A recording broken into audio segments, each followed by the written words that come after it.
It's the Brad and John Show. It is the Brad and John Show. Today's date is, there goes my voice again. Hold on a minute, John. The 21st of November, it is a Friday. And John, I looked it up, the 12,000 block of Bell Fountain Road, your old stomping grounds, it's just up the street from Trampy. Matter of fact, it's almost at the corner of Bell Fountain and Trampy. Okay, so it's probably remember the old Countryside apartments? Yeah, I know exactly what you're talking about. I bet it's Countryside. I mean, there's a lot that happens there, obviously. Yeah, well, yeah. Countryside has a new name now. It's not called Countryside anymore, but Spanish Lake Townhouses. That's Countryside. Right, Countryside. Yes, Countryside. Yes. This is the 12,000 block of Bell Fountain Road, and it looks like it's on it's some convenience store or something like that. Maybe it's the old Magic Market. Maybe is a Magic Market still there? Is it on?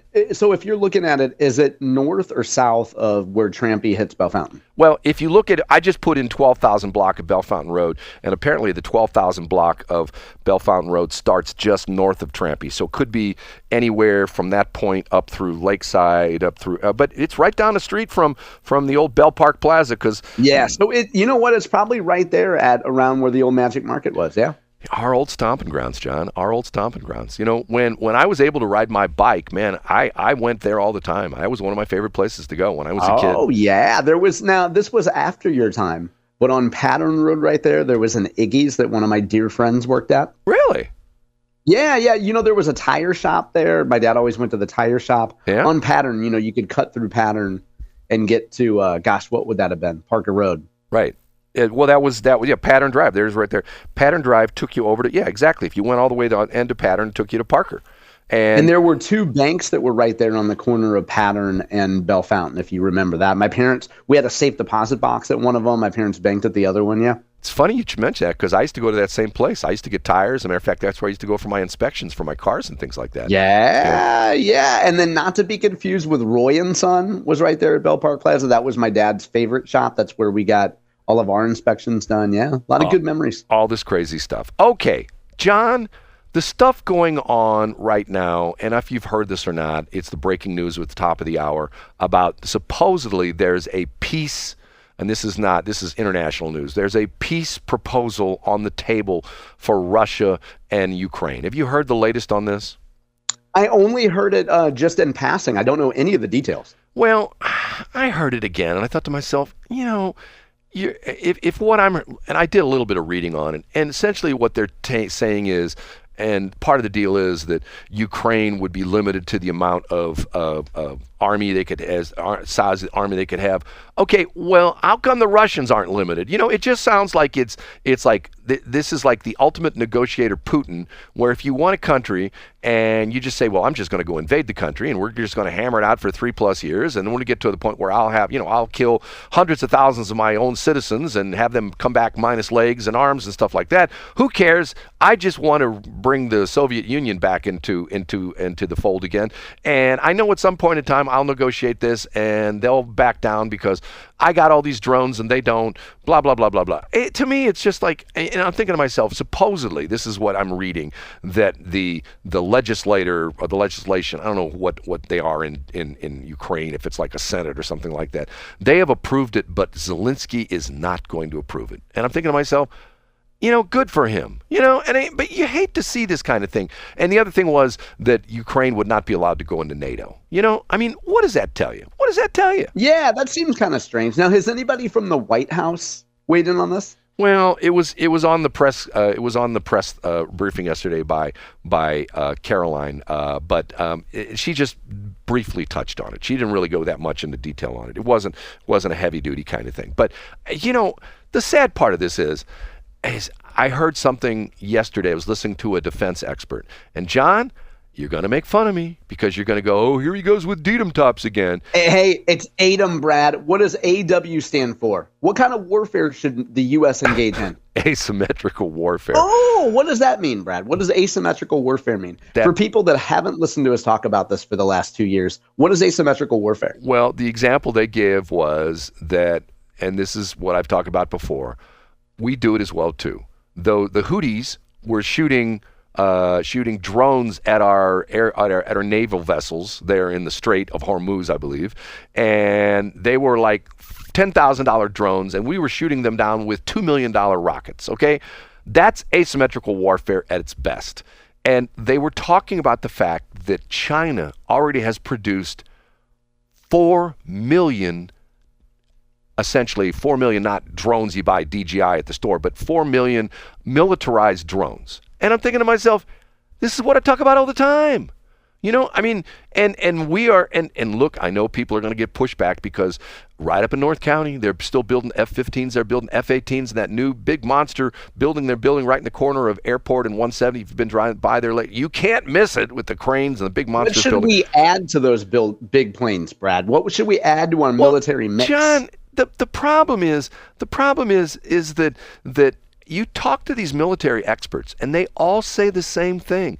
Their eyes have been opened wide by the Ukrainian defense to the Russians. And you have essentially, now the Russians have gotten more into it as the war drags on with drones and things like that. But originally it was the Russians came over the border. You remember they all massed at the southern border of Russia, and then one day they drove down across, and everybody said, "Oh, Ukraine's going to fall in 2 days. In 3 days, the Russian tanks are being driving up and down in Kiev," and stuff like that. Okay, what happened was they didn't count on the fact that the Ukrainians are technological, very advanced. I have a piece of test equipment that I use at the radio stations. You want me to really blow you away with the name of it? Yeah, go ahead, Brad. It's a time domain reflectometer, a TDR, time domain reflectometer, made in Ukraine. And it's one of my most useful tools at the transmitter sites for antennas and things like that. This thing is super sophisticated. And the crazy part of it is, I think it cost me $2,000. If I were to buy a regular TDR made by a regular company like Hewlett Packard or something like that, it would be like $30,000. I paid $2,000 for this thing. It saved me, like the first couple times. Matter of fact, this is an interesting story. Westplex 1071.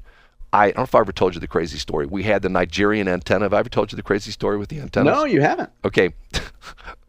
The antenna I got for Westplex 1071 was originally intended, it was manufactured for a radio station in Nigeria, and then the Nigerian government defaulted on the agreement, and this company was stuck with the antenna.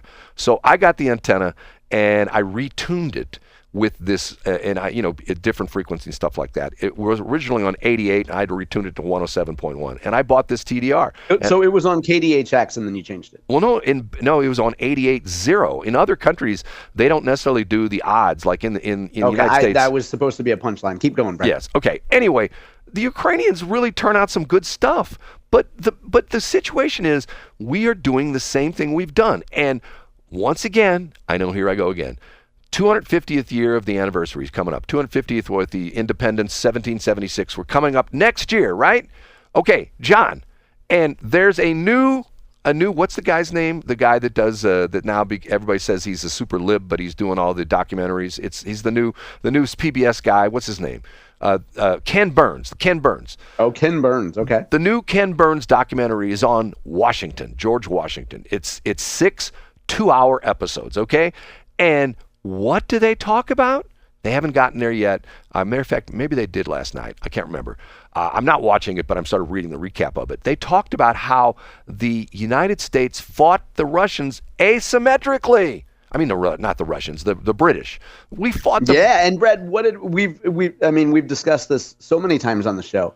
For anybody that hasn't followed American history, how did the U.S.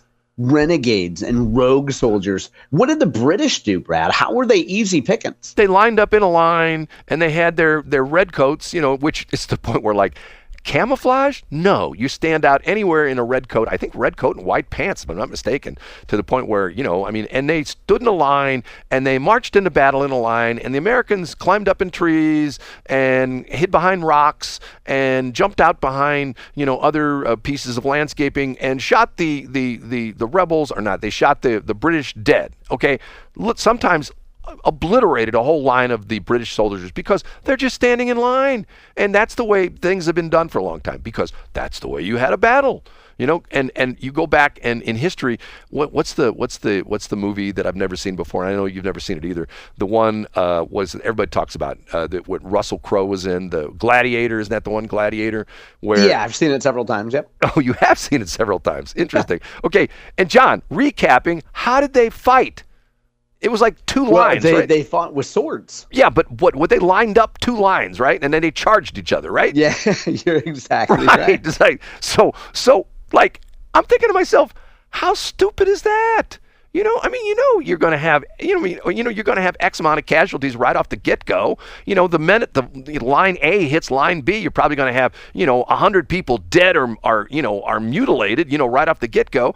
Why do that? But yet, that's the way we do things.